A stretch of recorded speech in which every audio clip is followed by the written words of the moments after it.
Hello and welcome back to Philosophy 101 at Kennebec Valley Community College. Mrs. Bezier here, coming to you again from my kitchen. And this week we are moving away from our discussions about reality and entering our three-week discussion of God.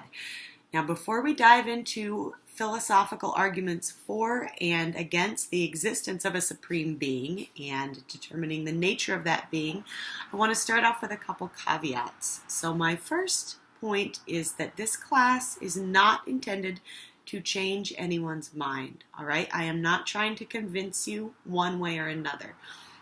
Philosophers have struggled with this question. Human beings have struggled with this question as long as there have been human beings, and that's why I consider it fair ground for a philosophy class. But I am not attempting to make any converts one way or another. I also do, of course, have some personal feelings on this issue, as most of you do, and I am not willing to share those thoughts with you while the class is running. I don't want my personal beliefs to influence my class, and I don't want you to feel like you have to take a side to impress me. So if you are dying to know what I feel about any of these things, you can email me after I've submitted final grades. I also want to point out that these arguments for and against God's existence assume that God is the kind of thing we can discuss rationally. Obviously, a lot of philosophers feel this way. A lot of theologians feel this way. And in this class, we're going to treat some very rational arguments. But other philosophers and other theologians think that the experience of God cannot be determined rationally, that it is something that either transcends rationality or it's something that has to be felt in a way that is not possible to capture in arguments. However, philosophers use arguments, and so we're going to be dealing with those for the next couple of weeks. I also want to say that just because you believe a certain way, it still means you can be thoughtful and even critical of arguments supporting a position that you believe. In fact, there's nothing worse than a really bad argument for a position you support. So if you are a faithful believer in a divine being, you can still be critical of arguments for that being's existence if you don't find them compelling. Similarly, if you are a very faithful and passionate atheist, you can still be critical of a bad argument against God's existence. So you don't have to support every argument that agrees with you, right?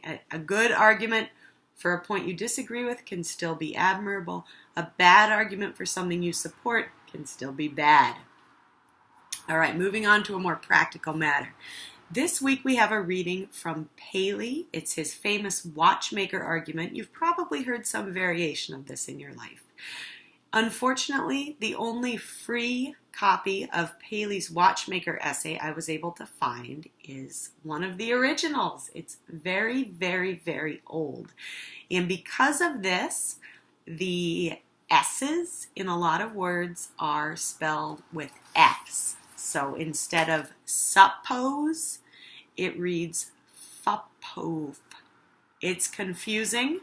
Bear with me. The argument is only 9 pages long, and as you read it, you are going to have to make that mental switch, right? Thinking in a different manner like a philosopher.